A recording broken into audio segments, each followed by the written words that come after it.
It has been a minute since I watched something where a singular character got on my nerves so damn bad that I almost couldn't finish the movie. That almost happened here, but I did finish it and we're here to talk about it, and that's Echo Valley. Look, I'm a sucker for dramas, thrillers. I'm a big fan of Apple TV Plus. I'm a fan of Julianne Moore and Sweeney, but this film tested my patience. So Echo Valley is currently streaming on Apple TV Plus, and the premise alone had me hooked in the first half. You have a mother's secluded life scattered by her troubled daughter's arrival, who's covered in blood and she's desperate for help. And within the first act of this film, I was compelled by the exploration of the familiar bonds the film tackles and the lengths that a parent will go through to protect their kid. But again, I'm telling y'all, man, Sweeney, a really good actress. Her character, I believe her name was Claire. Oh my goodness, there's a moment early in this film that I'm just like, just throw her out. Like, I wouldn't even take her calls. I would kick her out. I would call the police immediately. Like, she was that damn annoying. But putting her character aside for a second, Julianne Moore is what carries this movie. I like the nuance in her character. She's dealing with grief. She has these financial woes that she's going through. And within those troubles, she allows her daughter, which is established early on, and she allows her daughter to kind of manipulate her and to give her money for her drug addiction. So you kind of get to understand why she's so vulnerable. She's really caught in this really hard position. So again, the first act, I was really engaged with what was going on.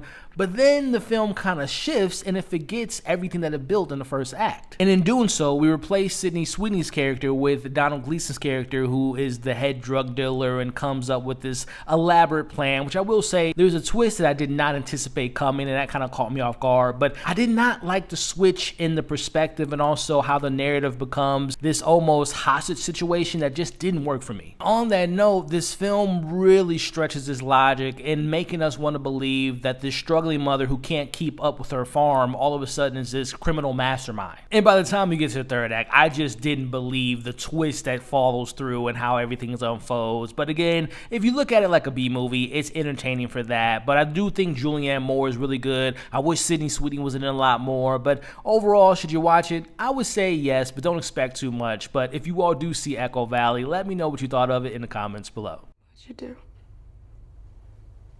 I took care of it.